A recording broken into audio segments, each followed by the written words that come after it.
Vamos nós para mais uma conversa sobre saúde mental e o dinheiro. Então, hoje nós convidamos a especialista em educação financeira, Lúcia Stradiotti, palestrante da NGP, para nos ajudar a compreender que perigo invisível é esse na nossa saúde mental, que tem a ver com a nossa relação com o dinheiro, né? A gente tem vivido aí nos últimos tempos uma crise em saúde mental, não só no nosso país, mas em todo o mundo. Temos vivido em constante alerta sobre as questões que envolvem a nossa saúde mental, né? E nós sabemos que algumas delas são bem conhecidas de todos nós, né? Então, a gente muito se ouve falar sobre o burnout, sobre a importância da gente se autocuidar, sobre um ambiente psicologicamente seguro, né, para a gente habitar, seja dentro da nossa casa ou nas empresas, mas pouco a gente estuda e escuta falar sobre a correlação da nossa saúde mental com a nossa relação com o dinheiro. Então, o que a gente vai propor hoje aqui é uma conversa que a gente vai desvendar um pouco desse perigo invisível que é o dinheiro na nossa saúde mental. Então, Lúcia, seja muito bem-vinda mais uma vez ao nosso canal do YouTube, a essa rede que é a NGP, e vamos então aproveitar a sua presença aqui para a gente aprender um pouco mais e abordar sobre dinheiro e saúde mental. Bom, muito obrigada, Mo, pela apresentação e obrigada também pela oportunidade. Eu gosto demais de falar sobre dinheiro, mas eu acho que falar sobre a relação de dinheiro e saúde mental é necessário e é urgente, né? Porque as últimas pesquisas, inclusive, que saíram a respeito desse tema, apontam que essa relação ela está ficando cada vez mais evidente e cada vez mais impactando, né, um número maior de pessoas. Então, o quanto não só os problemas financeiros impactam a saúde mental, como também as questões de saúde mental impactam as questões financeiras, e isso acaba gerando uma bola de neve. É por isso que é tão preocupante, né? Porque uma vez que você entra nesse ciclo, é um ciclo que realmente vai te sugando e drenando as energias, e a gente precisa cuidar muito e perceber o quanto antes para conseguir sair dele. Então, acho que é sempre muito bem-vindo um espaço em que a gente possa discutir isso. Como você disse, um tema ainda pouco abordado. Quando a gente fala de saúde mental, eu acho que de saúde mental e da relação com o dinheiro, a gente está falando de dois tabus, né? A saúde mental ainda hoje ganhando um espaço maior, né? Então, graças a Deus aí um tema um pouco mais difundido e as pessoas conseguindo falar mais abertamente sobre isso, mas ainda com grande dificuldade de entender o que está acontecendo na própria vida e muitas vezes de pedir ajuda. E quando a gente fala do dinheiro, nós estamos falando de um agravante duplo, porque aí entra o dinheiro como um tabu, numa sociedade, né, em que nos últimos anos a gente vem falando muito da questão da relação com o dinheiro e da necessidade de a gente rever crenças financeiras, e nessa necessidade surge aquela questão, né? Ai, dinheiro não traz felicidade. Ah, isso é uma crença limitante. E aí a gente acaba colocando para debaixo do tapete a questão que é a falta do dinheiro gera sim tristeza, gera sim angústia, gera crise de ansiedade, crise do pânico, depressão, e a gente precisa falar sobre isso. Ô, Lúcia, você falou de dois temas tabus e é verdade, né? Tanto a saúde mental quanto o dinheiro são dois temas tabus, mas eu acho que a gente, enquanto sociedade, não está mais tendo condições de postergar essas pautas, né? E quando você fala aí da falta do dinheiro, sempre me vem aquela pergunta assim, com relação às empresas, né? Eu sempre fico pensando assim, o quanto a gente ainda não vê, que a gente está falando do perigo invisível, né? O quanto o dinheiro impacta na nossa produtividade, o quanto as emoções impactam na nossa produtividade e o quanto as relações mal resolvidas com o dinheiro impactam na nossa produtividade, direta ou indiretamente, né? Porque quando você fala da falta do dinheiro e o que ele pode trazer de impacto para a nossa saúde mental, eu fico pensando que tem algumas relações também que estão um pouco fora do óbvio, que é da falta do dinheiro, que seria incrível te escutar falar, como, por exemplo, a satisfação com a vida, que não necessariamente está na falta, né?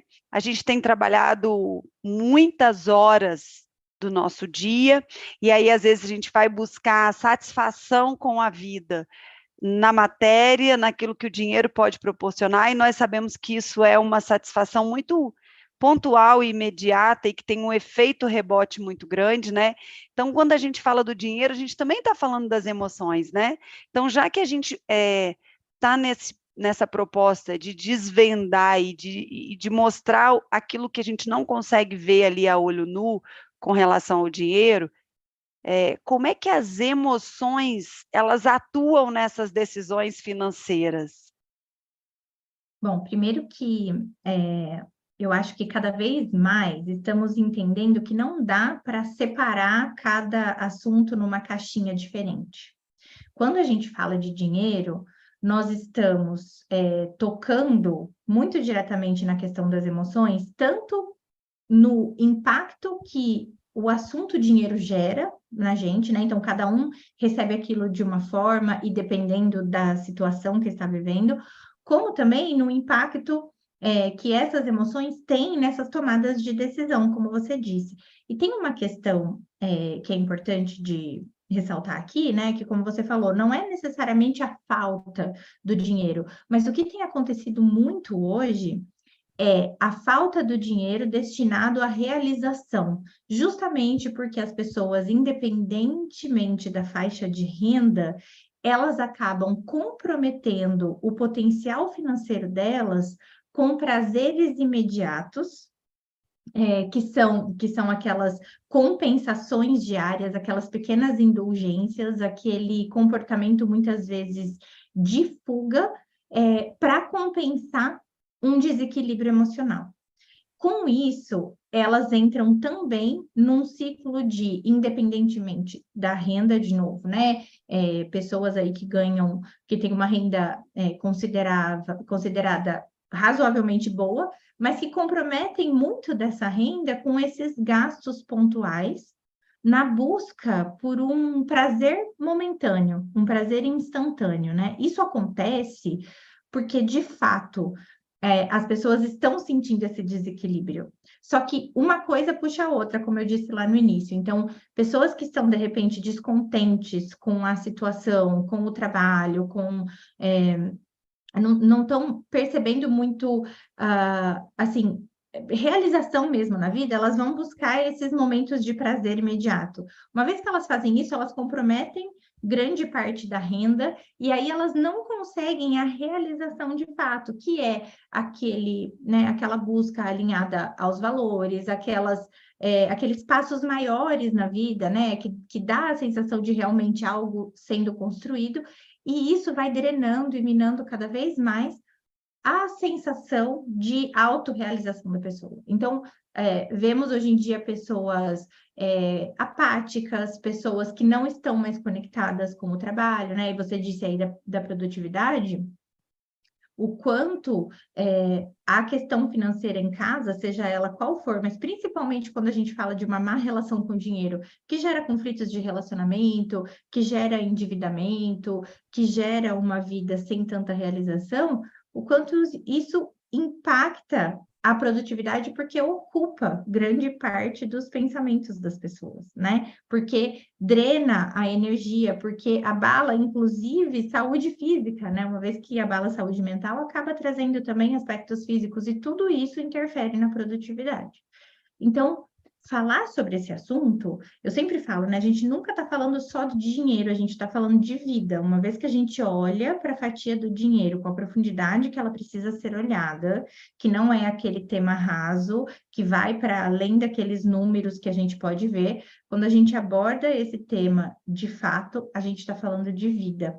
Então, uma empresa hoje, né, humanizada, preocupada com o capital humano dela, preocupada com os colaboradores, ela precisa olhar para a questão financeira individual de cada um. Ela precisa dar base e suporte e treinamento e educação, porque essas pessoas que estão ali não tiveram essa base. E hoje tem um salário, e tem benefícios, e tem reconhecimento, mas se não souberem gerenciar os recursos, acabam caindo nesse grande bolo de pessoas que hoje estão sofrendo com questões financeiras de várias ordens, né? E isso vai impactar o resultado da empresa. Bom, a gente está falando aqui, nós somos duas mulheres, né, e nós estamos falando do dinheiro, é impossível que a gente não traga para a pauta as questões de gênero, e eu estou trazendo as questões de gênero porque eu vou te fazer uma pergunta que tem a ver com a síndrome do impostor, e aí eu poderia dizer a síndrome da impostora, né? É um dos temas muito buscados na NGP por palestras, né? Ela aquela sensação de que eu não de alto valor mesmo, a minha percepção, né, do meu valor. Então, quando a gente pensa, eu vou colocar um pouco mais de elementos nessa pergunta, quando a gente pensa na mulher e na carreira, né? Inclusive até nos parâmetros de equiparação salarial, que a gente conquistou agora há pouquíssimo tempo, equidade de salários, né? Equiparação salarial para a mulher. E a gente fala que o dinheiro é emocional, a gente está lidando sempre com aquela dinâmica da mulher, sobretudo se for uma mulher mãe, né? Que ela concentrou seus esforços na carreira, dedicou o seu tempo, o seu recurso financeiro todo na sua formação profissional, e hoje ela ocupa um cargo, às vezes não de liderança, mas um bom cargo numa empresa com um bom salário, mas ela ainda se vê acometida pela síndrome da impostora, ela tem questões diretamente relacionadas com o dinheiro e a carreira, né, um impacto ali na saúde mental dessa mulher, e aí eu estou trazendo a mulher, mas a gente também pode ampliar isso para o homem, né, que também optou por passar mais tempo no trabalho do que pensando na vida pessoal, e hoje o dinheiro não repara esses danos emocionais que essas pessoas sentem, né? Então, eu queria devolver para você, para a gente começar a desvendar também esses impactos da nossa sensação de alto valor versus as escolhas que a gente fez ao longo da carreira, né? E que hoje custam para nós, para além do dinheiro, mas o dinheiro está no centro desse mal-estar todo, né? Uhum. E como é que a gente pode melhor se relacionar com com todo esse emaranhado que tem o dinheiro como centro, né? Bom, quando você fala, né, de equiparação salarial hoje, recém-conquistada, né, algo para as mulheres, é importante a gente falar que a gente deu um passo para isso, né, demos um pequeno passo, mas ainda não temos uma equiparação de papéis, por exemplo, né, e o quanto a mulher ainda acumula funções e papéis dentro de casa, muitas vezes com a sensação de que tem alguém ali que colabora bastante, que ajuda, que é bem participativo, mas o quanto o trabalho invisível, que é todo o gerenciamento mental, ainda recai muito sobre a mulher. Não estou dizendo que é o papel exclusivamente da mulher, mas na maioria das vezes ainda recai sobre a mulher. Antes de eu entrar aqui na live com você, eu estava gerenciando a carona do meu filho, que foi fazer trabalho na casa do amigo, e eu tive que falar com outras duas mães para conseguir encaixar essa carona no horário. Somos três mães falando, né? Os pais, nesse contexto, não estão participando. Não porque não são participativos, mas porque, de fato, eles muitas vezes estão no trabalho e estão no trabalho. A mulher muitas vezes está no trabalho, mas está gerenciando o filho, mas está gerenciando uma série de outras coisas. Eu acho que é importante pontuar isso, porque quando a gente fala de saúde mental e dessa questão da síndrome da impostora, qual é a raiz da síndrome da impostora? É essa sensação de insuficiência, de incapacidade, de fazer e não ter não perceber aquilo como feito. É uma sensação que traz para a gente aquilo que tudo que a gente faz tem peso meio e tudo que a gente não faz tem peso 2. Então, você tem um dia cheio em que você deu conta de uma série de coisas, mas no final do dia vai dormir com aquela sensação de que, nossa, a roupa para guardar ficou ali, sabe? Não dei conta. E aí a sensação de não ter dado conta e de ter falhado com aquilo é muito grande.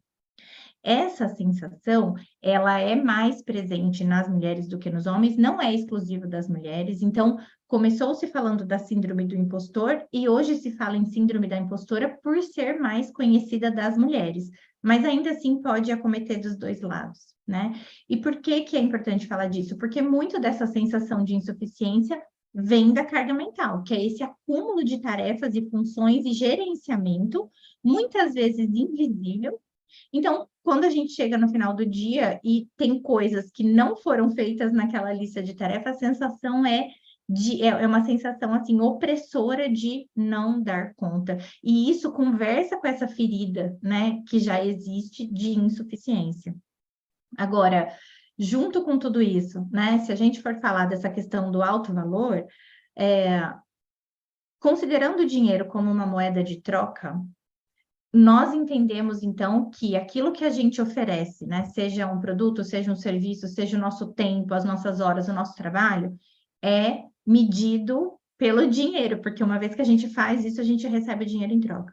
Quando o dinheiro não entra, ou quando o dinheiro que entra não é suficiente, ou quando o dinheiro que entra não é equivalente a tudo que você coloca ali de excelência, de energia, de dedicação, de carinho, muitas vezes, isso afeta muito diretamente a nossa percepção de valor próprio.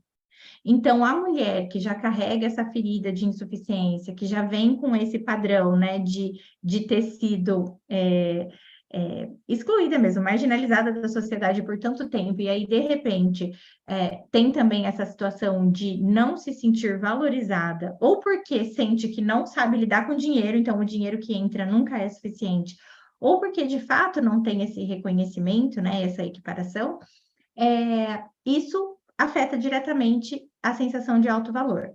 Isso vai tocar na questão da autoestima, e uma pessoa com baixa autoestima não consegue tomar boas decisões financeiras, porque não pensa racionalmente, conscientemente o tempo todo. Está muito levada, muito tendenciosa a tomar decisões mais emocionais, levadas pela dor, muitas vezes, e são decisões que não são financeiramente inteligentes. Ou seja, de novo, a gente está falando daquela grande bola de neve que vai se formando e que vai, né, sugando a pessoa cada vez mais para esse centro, de onde depois é difícil de sair, né? Essa é a sensação de estar sendo esmagada. Eu falo que é quase um rolo compressor, né? A pessoa vai se sentindo cada vez mais esmagada por essa sensação de fracasso.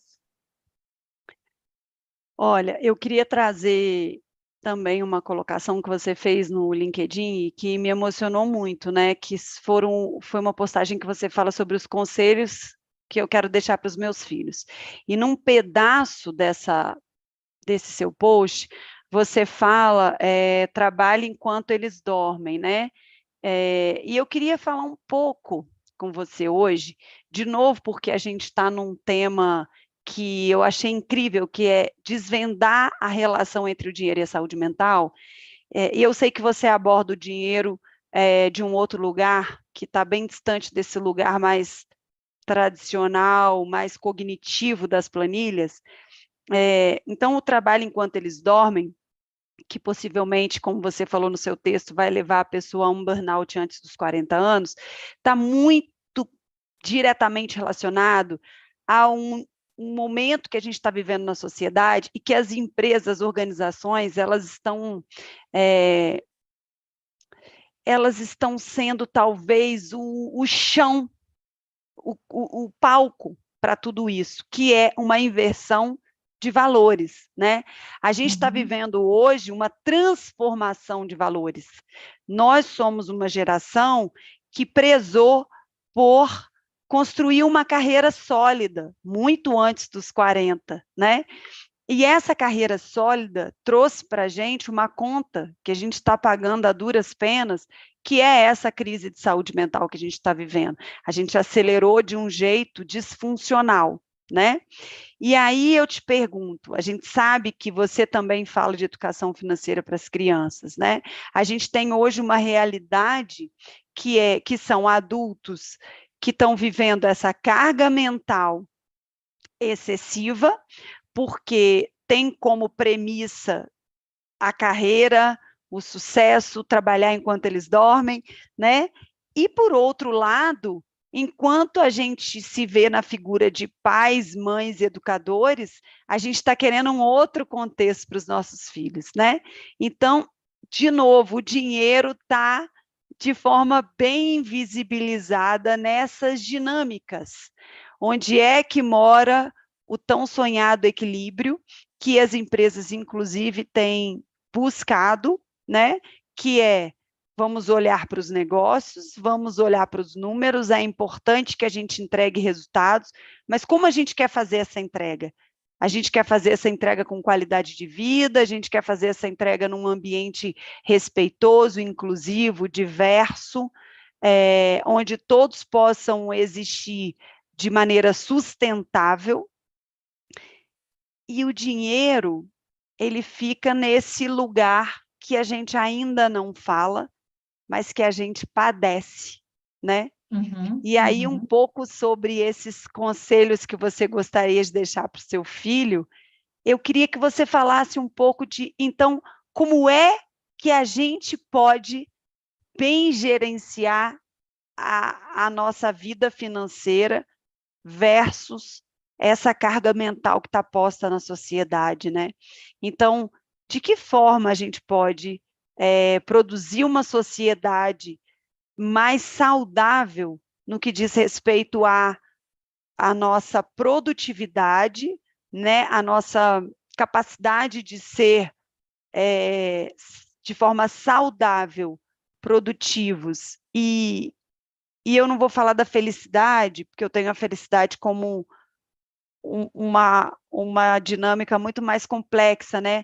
Mas eu vou te falar de qualidade de vida, de bem-estar, Uhum, isso. satisfação com a vida. Uhum. Eu acho muito interessante, assim, essa sua colocação, e enquanto você falava, me veio essa questão da felicidade. Eu vou falar um pouquinho sobre isso, mas quero começar respondendo a sua pergunta com uma questão que eu acho que é um assunto que está cada vez mais em pauta e que as pessoas estão tomando conhecimento agora, mas que vai ser muito difundido, precisa ser, porque é esse novo olhar para a relação com o dinheiro que vem a partir da psicologia econômica, né? Que é uma matéria, né? Uma frente nova, mas que olha para o dinheiro como uma ciência humana e comportamental e que não estuda só o dinheiro. E quando eu comecei a entender isso, quando eu comecei a fazer os cursos de psicologia econômica, eu me abri para um horizonte onde tudo fez sentido. Por quê? Porque a psicologia econômica, ela fala do nosso gerenciamento de recursos que são finitos. Então, não é só a nossa relação com o dinheiro que ela estuda.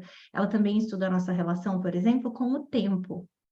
Quando eu entendi isso, começou a ficar mais claro para mim aquela famosa frase, né? Tempo é dinheiro.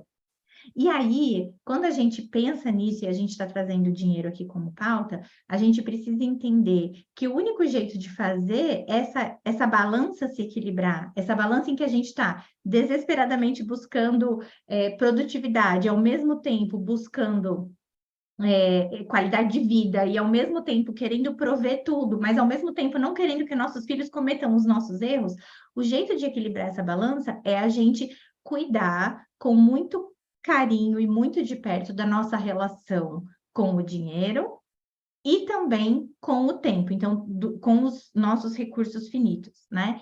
Se eu hoje estou numa equação em que eu sacrifico todo o meu tempo pelo dinheiro, eu estou desequilibrada. Eu não, assim, não adianta eu ter o dinheiro e não ter o tempo. Por exemplo, eu já atendi pessoas que estavam em crise, porque por conta da carreira, acabaram conseguindo conquistar bens materiais que não conseguiam depois usufruir, porque não tinham tempo, porque chegaram num patamar em que, para manter aquilo, elas não tinham tempo disponível para curtir aquilo. Tem uma outra questão do tempo que eu acho que é muito importante hoje em dia, que eu acho que é o que mais pega, porque às vezes a gente acha também que o nosso tempo está sendo todo comprometido com o trabalho. Quando, na verdade, a gente está falando aqui de uma sociedade em que nós estamos sendo bombardeados com informação o tempo todo.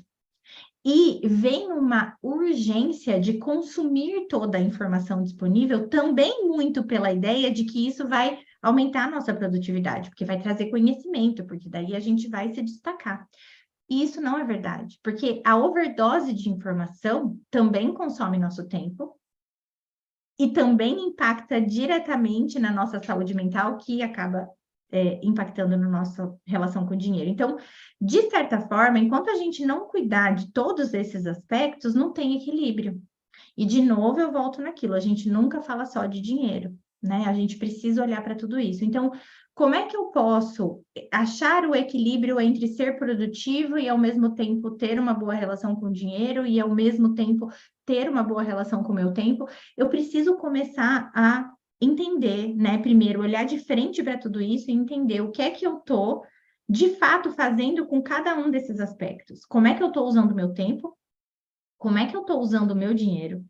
Eu estou usando meu tempo também com atividades de fuga, né? Válvula de escape. Eu estou ali rolando feed só para esquecer dos meus problemas. Eu estou assistindo alguma coisa só para me alienar e esquecer de tudo que está acontecendo. Eu estou consumindo conteúdo realmente relevante. Eu estou absorvendo e pondo em prática o conteúdo que eu consumo. Ou eu estou simplesmente ali existindo num emaranhado de coisas que não estão me levando a lugar nenhum e estão só consumindo do meu tempo, sabe? Então, eu acho que isso é uma percepção. E a mesma coisa com dinheiro. Como é que eu estou usando o meu dinheiro? As pessoas estão muito acostumadas com alguns termos, né? Ou, eu gasto meu dinheiro, ou eu invisto meu dinheiro. As pessoas já entenderam hoje qual é a diferença entre gastar e investir. Geralmente, para as pessoas, gasto é uma coisa que o dinheiro vai embora, investimento é uma coisa que ela tem retorno. Mas a gente não tem que denominar nem como gasto, nem como investimento. A gente usa o dinheiro. Como é que eu estou usando o meu dinheiro? Como é que eu estou vivendo com o meu dinheiro? Como é que eu estou me relacionando com o dinheiro? Se eu estou usando o meu dinheiro, seja para um gasto, mas um gasto que me fez bem, ou um investimento que vai me trazer retorno, tanto faz, mas eu preciso pensar no uso desse dinheiro, sabe? Então, é uma questão de trazer para esse processo todo a consciência. Só que as pessoas não param para pensar a respeito. É um assunto que ainda precisa ser mostrado e conversado. É como você diz, né? Eu gosto muito daquele termo, é a psicoeducação. É levar para as pessoas, primeiro, o entendimento de que esse piloto automático em que elas estão não está saudável. Muitas pessoas só percebem que não é saudável quando estão beirando já a falta de saúde. Então, ser saudável, ter qualidade de vida, ter bem-estar, poder usufruir de tudo, né? Usar de tudo com qualidade significa tomar conhecimento e a consciência de tudo isso antes que chegue na doença, sabe? É parar agora e, assim, usar um pouco dos seus minutos aí para pensar a respeito disso, sabe? É ponderar essas relações. No que diz respeito às empresas, de novo, não dá para a gente separar mais as questões em caixinhas. Então, a gente não fala mais de produtividade só em relação, né, a tempo e o que foi produzido. Não, a gente precisa falar de produtividade entendendo que o maior capital da empresa são as pessoas que trabalham lá. Então, o que é que eu vou fazer com essas pessoas? Como é que eu vou cuidar dos meus colaboradores? E eu preciso cuidar de uma forma integral. O dinheiro tangencia todas as partes. Se eu não cuido ou não dou base para que eles cuidem do dinheiro deles, de alguma forma eles vão desequilibrar na questão da vida, né, como um todo, porque o dinheiro está tangenciando tudo. Então, assim, Eu quero só terminar dizendo, né, como eu falei para você, a questão da felicidade. Realmente a felicidade é um conceito mais amplo, mais complexo, não estamos falando aqui de alegria, né? Mas uma vez eu atendi uma pessoa e me chamou muito a atenção a fala dela. Ela disse que o lema da empresa era feito por pessoas felizes. E ela falou para mim, eu me sinto uma impostora, porque eu não estou feliz fazendo isso. Eu não estou feliz no meu trabalho, eu não estou feliz com o que eu produzo, eu não estou feliz com o meu resultado. E aí isso me impactou, porque a questão dela, quando ela me procurou, era o dinheiro. Era o dinheiro pessoal, mas que tinha a ver com o que ela recebia da empresa, tinha a ver com a forma como ela gerenciava isso em casa, tinha a ver também com o ânimo com que ela ia trabalhar todos os dias nessa equação. Então, olha como as coisas são relacionadas. E como é que uma empresa pode ter o slogan de feito por pessoas felizes e depois não proporcionar esse equilíbrio para que a pessoa possa se sentir pertencente àquilo, né? Ela se sentir excluída. Então, é tudo muito relacionado, né? Tudo muito interligado. E ainda falando um pouco sobre uma publicação que você fez no LinkedIn, a gente não pode esquecer que a gente está falando de saúde mental e dinheiro, e a gente tem algumas campanhas importantes acontecendo sobre saúde mental, né? Então, a gente sabe que, por exemplo, quando a gente está falando de prevenção ao suicídio, o endividamento é uma das maiores causas, né? Uhum. Das pessoas cometerem, tentarem, enfim, o suicídio. Mas você fez lá uma pesquisa, né? Que falava o que a pessoa sente quando ela passa por falta de dinheiro. E eu fiquei muito curiosa, porque por exemplo, quando vi sua enquete, e quando eu me vi em algum momento da minha vida passando por falta de dinheiro, eu sentia o misto das 4 emoções que você colocou ali, né? Eu sentia tristeza, porque muitas vezes a gente passa por alguma privação mesmo de bem material, né? Então você quer prover alguma coisa para o seu filho que você não pode, enfim. Ansiedade, claro, né? Como é que eu vou viver ali na frente, no próximo mês? Medo também e preocupação. E aí eu fico pensando, a gente está aqui falando dos impactos disso na saúde mental, se a gente soma essas 4 emoções, em qualquer pessoa, qualquer indivíduo, é impossível que esse indivíduo tenha saúde mental, que ele tenha a capacidade produtiva dele, né, num bom desempenho, que ele tenha um ambiente de trabalho psicologicamente seguro, porque ele mesmo está impactado por tantas preocupações, e de forma nenhuma a gente quer responsabilizar as organizações sobre a gestão financeira dos seus colaboradores, né? Mas nós estamos vivendo um tempo de crise. E para a gente sair dessa crise, eu gostei muito dos seus textos, seus últimos textos no LinkedIn, porque falava muito disso, da gente buscar essas soluções e que a gente vai precisar de soluções coletivas, né? Então, quando eu estou ali dando um treinamento para o meu colaborador para ele ser mais criativo, eu preciso considerar que se ele está vivendo alguma questão financeira na vida dele, seja por falta de dinheiro ou por falta de gestão do dinheiro, seja por um relacionamento disfuncional que essa pessoa tem com o dinheiro, eu acho que esse treinamento que tem a ver com produtividade, com criatividade, com escuta, ele não será tão bem absorvido se a gente tiver construído antes disso, ou concomitante a isso, um olhar para tudo que impacta a saúde mental desse colaborador, e inclusive a educação financeira, né? Com certeza. Inclusive, sabe que o tempo que uma pessoa leva para absorver um aumento de salário são 3 meses. Então, as empresas não podem pensar de forma rasa, e nem os colaboradores pensarem de forma rasa também, que os problemas financeiros de qualquer ordem se resolveriam simplesmente com aumento de salário, porque é o que você falou. Não é a falta de dinheiro, muitas vezes é a questão do mau gerenciamento financeiro. que vem de uma má gestão também emocional, e é por isso que a gente toca nesses dois pontos ao mesmo tempo. Porque se eu hoje, né, der um aumento para um funcionário e esse funcionário não souber lidar bem com o que ele já tem, em 3 meses ele vai sentir como se ele não tivesse tido esse aumento. Então, essa demanda vai ficando insustentável, porque não há dinheiro que chegue, né?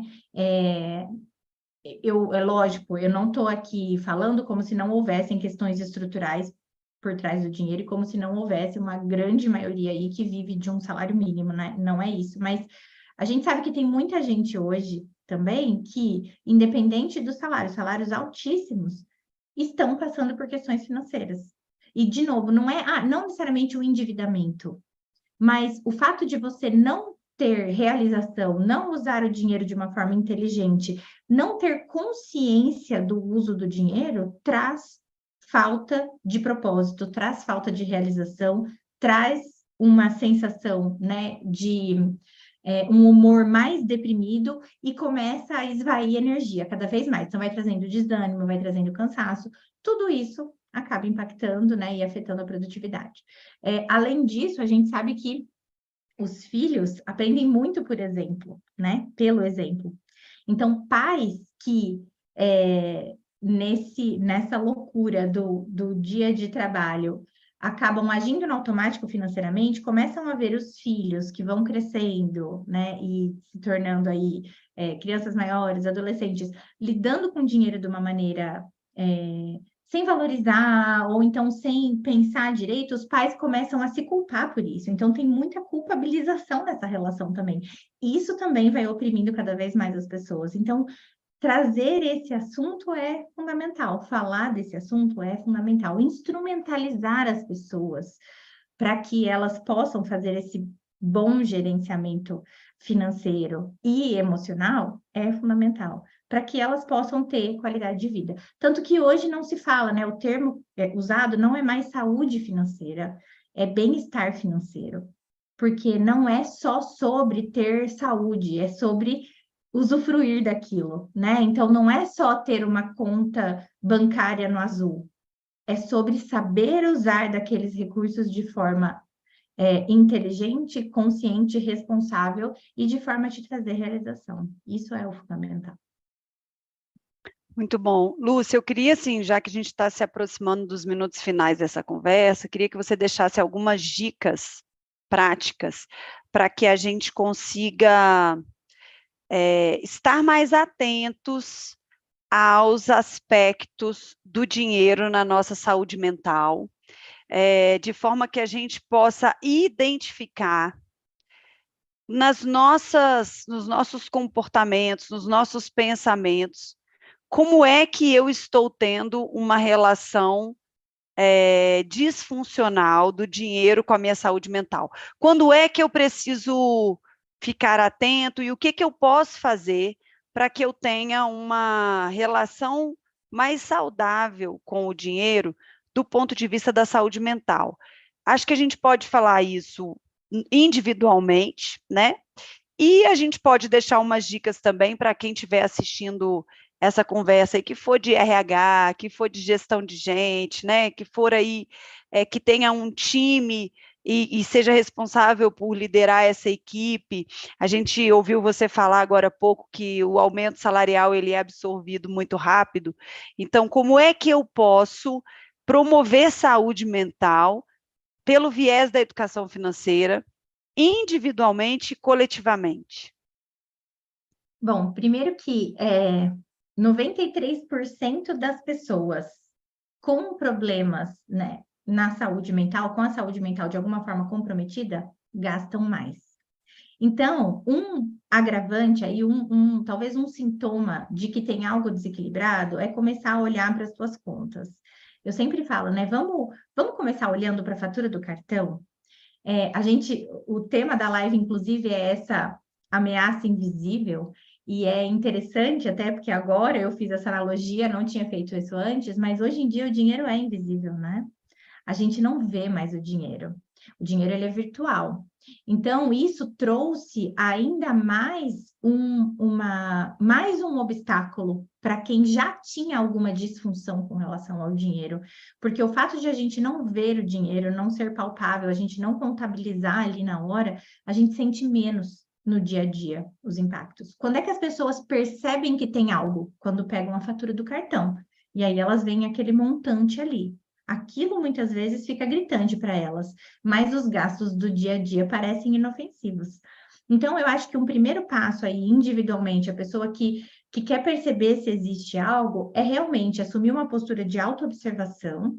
Como eu falo, se hoje você nunca parou para pensar sobre isso, ou não percebe nada, ou sente que existe um incômodo ou uma disfunção, mas não sabe por onde começar, começa observando o teu padrão de compra, tua fatura do cartão.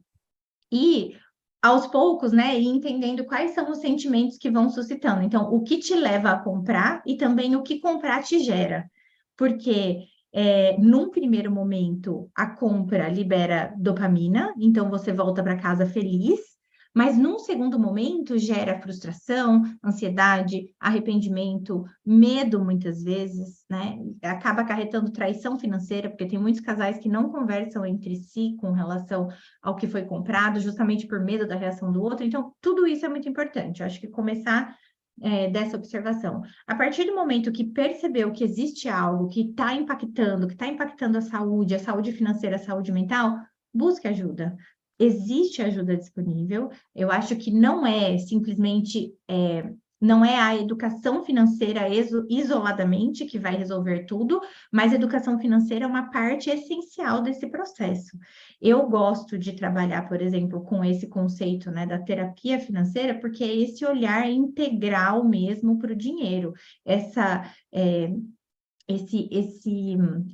intersecção entre a saúde financeira e a saúde emocional, e essa gestão do dinheiro junto com a gestão das emoções é que vai trazer esse equilíbrio. Então, eu acho que isso é muito importante. Coletivamente falando, né?